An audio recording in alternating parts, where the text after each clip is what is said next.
जिल्हा परिषदेतील भ्रष्ट अधिकाऱ्यांचा धिक्कार असो, जिल्हा परिषदेतील लाचखोर अधिकाऱ्यांचा धिक्कार असो, धिक्कार असो, धिक्कार असो। सविनय जय भीम, जय शिवराय, जय संविधान।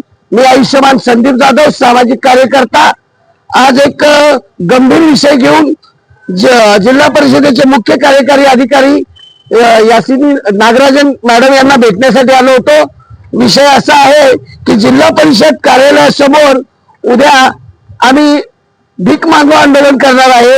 हे भीक मागो आंदोलन हे कशासाठी आहे तर जिल्हा परिषदेतील काही भ्रष्ट अधिकारी वाम मार्गाने लोकांकडून सातारकरांकडून कामासाठी लाच घेत आहेत। गेले 3 वर्ष झालं या जिल्हा परिषदेत प्रशासक आहेत, जिल्हा लोकप्रतिनिधी नसल्याने यांना हे जिल्हा परिषदेचं कोरोना आहे की काय असं वाटू लागलं आहे।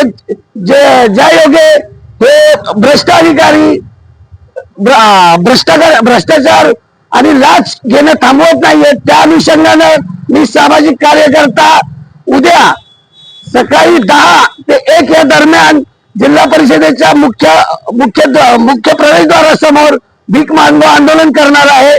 आणि जो काही लोकांकडून भीक मला प्राप्त होणार आहे ती यासिनी नागराजन यांना मी ती सुपूर्द करणार आहे। तरी जिल्हावासियांना पुन्हा एकदा मी विनंती करतो की मॅडमने आम्हाला सांगितलंय की आम्ही याबाबत कठोर पावलं उचलत आहोत, पण ती काही दिसून येत नाहीयेत। तरी जरी आपणास कोणी या जिल्हा परिषदेत कोण लाच मागत असेल तर या बाबतीत आमच्याशी संपर्क साधा अथवा मुख्य कार्यकारी अधिकारी यांच्याशी संपर्क साधा। उद्याच्या होणाऱ्या भीक मागो आंदोलनासाठी जिल्ह्यातील नागरिकांना मी आवाहन करतो की आपण भरभरून भीक द्यावी, जेणेकरून जिल्हा परिषदेतील अधिकारी लाच मागणार नाहीत। जिल्हा परिषदेतील लाचखोर अधिकाऱ्यांचा धिक्कार असो, धिक्कार असो, धिक्कार असो। जय भीम, जय शिवराय, जय संविधान।